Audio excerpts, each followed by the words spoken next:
Hi friends, welcome back to our channel Sneha Vedika life style. ఈరోజు video అయితే గుత్తొంకాయ కూర ఎలా చేసుకోవాలో చూపించేస్తాను అనమాట. చూసేసేయండి.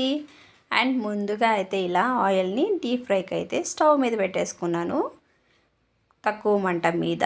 నెక్స్ట్ అయితే వంకాయలు అయితే కడిగేసి ఆరబెట్టేశాను తేమ లేకుండా, ఎందుకంటే డీప్ ఫ్రై చేయాలి కదా, ఆయిల్లో పడితే చిటపట్లు వస్తాయి కాబట్టి. సో ఇలా కట్ చేసేటప్పుడు పుచ్చిపోయినవి అవి ఇవి చూసుకొని ఇలా వంకాయలను అయితే ఇలా కట్ చేసుకోవాలి. ఇప్పుడు చూపిస్తున్న విధంగా చాలా టేస్టీగా ఉంటుంది ఈ కర్రీ. అండ్ సంగటికి, రైస్కి, బగారా రైస్కి, పెళ్ళిళ్ళలో అంతా వడ్డిస్తారు కదా, అదే అన్నమాట. చాలా సింపుల్గా సూపర్ టేస్టీతో అయితే చేసేసుకోవచ్చు. వంకాయలు ఏంటంటే లేతగా ఉండాలి ఫ్రెండ్స్, మరి విత్తనాలు పెట్టేసి అలా ఉంటే టేస్ట్ ఉండదన్నమాట ఈ కర్రీ. సో ఏం చేయాలి చెప్పండి, చిన్న చిన్న లేత వంకాయలను అయితే మనం ఈ కూర కోసం సెలెక్ట్ చేసుకోవాలి. అండ్ నేను ఇవి కట్ చేసుకునే లోపల ఆయిల్ అయితే వేడైపోయింది. సో ఇలా ఆయిల్లో అయితే 1 by 1 వేసేసుకొని డీప్ ఫ్రై చేసేసుకోవడమే.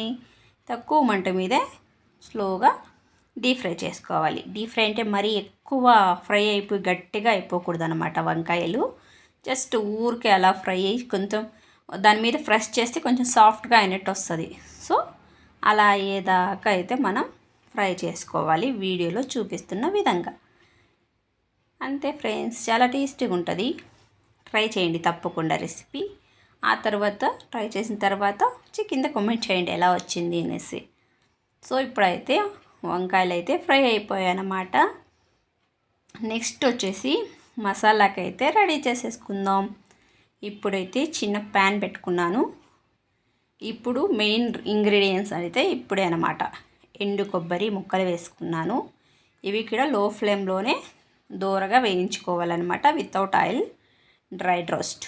అండ్ నెక్స్ట్ ఎండు కొబ్బరి రోస్ట్ అయిన తర్వాత అయితే శనగ్గింజలు వేసుకుంటున్నాం, అంటే పల్లీలు. మా సైడ్ శనగ్గింజలు అంటారు, తెలియని వాళ్ళ కోసం పల్లీలు. అవి కూడా వేగిన తర్వాత అయితే ఎండుమిర్చి ఒక 2-3 జస్ట్ అలా టేస్ట్ కోసం. ఆ నెక్స్ట్ అయితే 1 స్పూన్ జీలకర్ర వేసుకున్నాను. అండ్ నెక్స్ట్ నువ్వులు మెయిన్ టేస్ట్ వస్తుంది ఈ రెసిపీకి. కొంచెం నువ్వులు ఎక్కువగానే వేసుకోండి, మంచి ఫ్లేవర్తో సూపర్ టేస్ట్ ఉంటుంది కూర. సో అవి చిటాపటాని ఎగురుతుంటాయి కదా, అందుకే ఇలా మూత పెట్టేసుకొని అలా చిన్నగా వేయించేసుకుంటున్నాను అనమాట. సో అవి కూడా వేగిపోయాయి. నెక్స్ట్ ఏముంది, పోపు కోసం రెడీ చేసేసుకుంటున్నాం. ఆనియన్స్ని అయితే కట్ చేసుకోవాలి.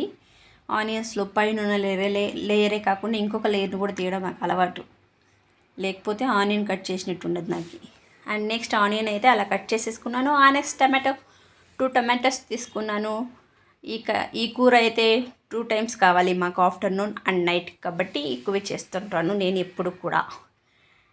అండ్ అలా ఆనియన్ టమాటో కట్ చేసుకున్న తర్వాత ఆలోపు ఇవైతే కొంచెం కూల్ ఉంటాయి కదా, అప్పుడు ఇలా పేస్ట్ చేసుకోవాలి. అండ్ నెక్స్ట్ చింతపండు కొద్దిగా వేసుకోవాలి, పులుపు ఎక్కువ తినకూడదు కాబట్టి కొద్దిగా అయితే నానబెట్టి పక్కన పెట్టుకున్నా. అండ్ అంతలోకి ఈ మిక్సీలో పేస్ట్ వేసేసుకున్నాను కదా, రెడీ అయిపోయింది.